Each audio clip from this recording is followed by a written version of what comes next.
Okay, please. Okay, so dural venous sinuses are basically sinuses which are between the two layers of dura. So there are actually two layers, periosteal layer and then the meningeal layer. The periosteal layer is actually attached to the vault of the cranium, and the meningeal layer is uh, which is covering the brain.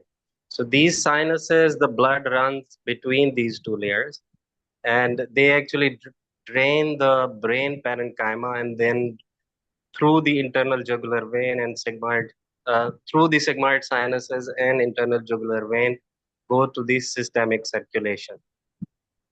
Now here in this picture on the left, Now you have the uh, control, remote yeah, control. I've given it to you.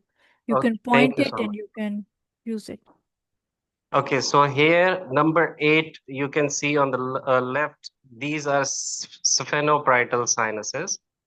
They are paired, okay, and they get their supply or draining veins from the superior ophthalmic vein, which you can see at the top here bilaterally. These are superior ophthalmic veins, and also the facial vein, and some veins from the pterygoid plexus drain into the sphenoparietal sinus first.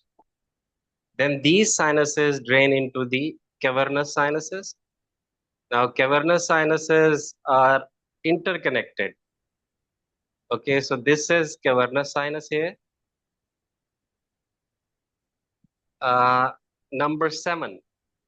Okay, and two uh, plexuses anterior Yes. to the sella and then posterior to the sella are anterior intercavernous and posterior intercavernous.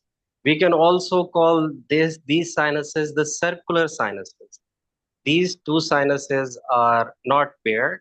Okay, so one is anterior, one is posterior, and they connect two cavernous sinuses bilaterally, which are placed at the lateral side of the sella turcica.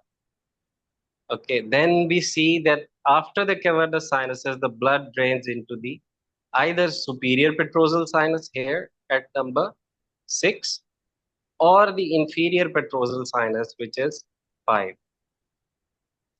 Okay, and then they go to the sigmoid sinus and then into the internal jugular vein. So basically, the venous drainage is also different for the supratentorial region and infratentorial region. There are, I don't know if I should be adding more detail. I think I can. There are superficial Do you want to anastomotic write veins. on the whiteboard or is that okay? I think I can just, they can understand me while I speak. Yes. So there are veins that first drain the cortex of the brain, and then there are veins that drain the uh, internal parenchyma, the white matter. Okay, so the veins that drain the cortex are superficial anastomotic veins. We call them vein of Labe and vein of Trollard. So these two veins are actually at the cortex of the brain. They drain to the superior sagittal sinus directly. Okay. Then there are veins which drain the internal white matter parenchyma. Those are internal cerebral vein and great cerebral vein. Okay, that drains to the straight sinus or inferior sagittal sinus. So to know the layer by layer drainage is important. Superior sagittal sinus will drain the superficial veins of the cortex, and the inferior sagittal sinus, great cerebral vein of Galen, and straight sinus will drain the internal parenchyma or the white matter. And it is all through these sinuses.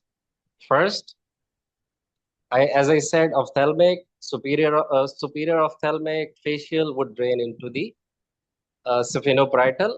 Then it will go to the cavernous sinus. From there, it will drain to the either superior petrosal or inferior petrosal, and then they will join the transverse sinus, and then after joining the transverse sinus, they will go through the sigmoid sinus to the internal jugular vein. Now, there are many other sinuses as well. Here at the inferior edge of this, here you can see at number 1, you can see this is straight sinus. Okay, straight sinus opens into the great cerebral vein of Galen. So here number 3 is great cerebral vein of Galen, which I already said gets its venous drainage from the internal cerebral vein or the inferior sagittal sinus. So either inferior sagittal sinus or internal cerebral vein will drain into the great cerebral vein of Galen, which is number 3, which is being connected to the straight sinus, which is 1. Okay, and then bilateral, this straight sinus are transverse sinuses, and the curved part here is the sigmoid sinus. So they are all eventually going to drain into the sigmoid sinus and then internal jugular vein, and through that they will drain into the systemic circulation. So if we do the labeling of these, all of these sinuses, so 1 is straight sinus, okay, and 2 is basically the covering of the straight sinus, which is the tentorium cerebelli. 3 is great cerebral vein of Galen.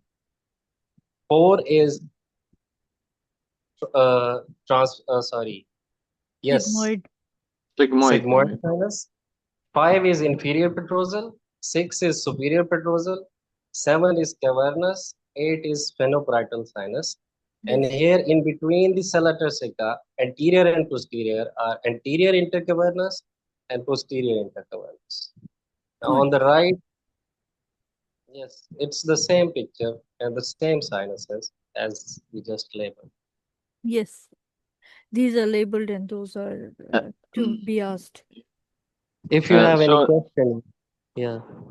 Yeah, a great explanation, right? Really, I now maybe 95% I get it only what you said. But I hear a definition for dural sinus. You said it is a fold of dura, right?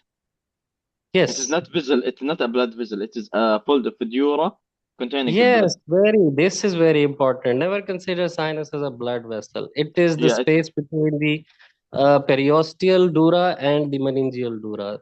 But all of coverage of the sinus is dura. Yes. Right? Or a dura with periosteum. I don't know. No, it's dura. The dural folds. Yes, dural folds. You split them in two, and the blood runs between them. Yeah. So the characterized of the dura sinuses is a dural modified dural sinus containing blood. Yes. And I think it is a valveless, right? It's valveless. Yes. Very right. Yes. Sinus. Also, what the other thing? What's the I don't know what the lining of this sinus. This is it like a blood vessel? Related to histopathology. I would really look into it. That what is the lining of the dura? It's simple epithelial lining. It's I don't think it's any fancy. Okay. Okay. So it is a valveless modified dural fold containing blood. No, don't say the word modified. It is actually the splitting of the dura into two layers. Okay, it's a split of the dura, which is attached to the periosteum of the vault, okay, and the cranium. And then there is meningeal dura that is covering the brain. So one dural layer is split into two, and the blood runs between it. Yeah, and no valve. Yes, and no valves. Yes. Okay, thank you for a good explanation for that. Now it's becoming easy, really. Good. You know the CSF formation and drainage? CSF is different than the... Yes.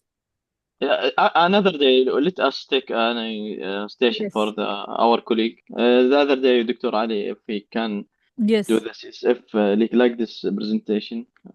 right. Yeah, It's I become think clear for I us. think cerebral angiography is important. We can do Yeah, that. yeah. This three station is repetitively everywhere. We Yes. can't take from you because it become easy for us when you explain this thing for us. Good. And